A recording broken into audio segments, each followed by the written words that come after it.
The first step in installing your K&N intake 57-3058 is to turn the engine off and disconnect the negative battery cable.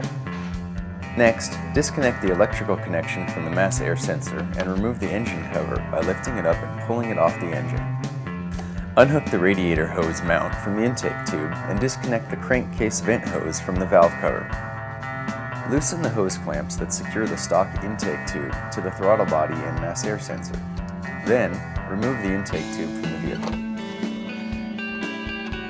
Firmly pull on the stock airbox to release it from its mounting grommets and remove the entire assembly. Then, simply remove the mass air sensor by loosening the hose clamp. Next, attach the filter adapter and L bracket to the heat shield using the included hardware.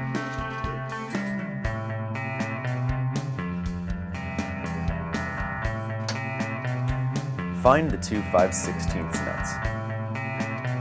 Then, put them in place of the stock airbox mounting grommets.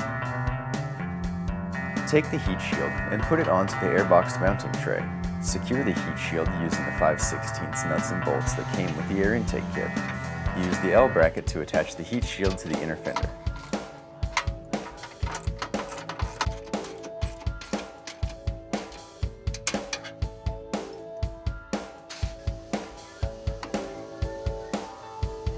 Next, place one of the silicone hoses onto the filter adapter and the other onto the throttle body.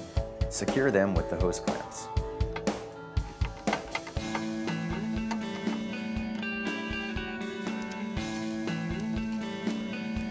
Then, install the mass air sensor to the filter adapter and secure it using a hose clamp. Now it's time to install the NPT fitting into the K&N air intake tube, as well as the L bracket. Place the silicone hump hose onto the K&N air intake tube with a hose clamp. Install the K&N air intake tube into the silicone hoses at the throttle body and mass air sensor. It plugs into the silicone hoses and is tightened using the included hose clamps.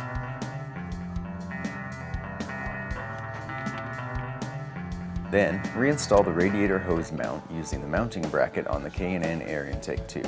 This should be secured with a tie wrap. Install the crankcase vent hose onto the valve cover and then to the K&N air intake tube. Place the K&N air filter into the heat shield and secure with the appropriate hose clamp. Next, install the edge trim to the filter cover and place it on top of the heat shield, securing it with the provided hardware.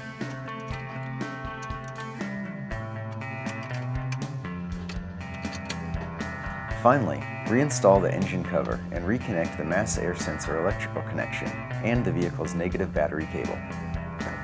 Review the instruction sheets to make sure all steps were followed. After 100 miles of driving, check the nuts and bolts and retighten if necessary.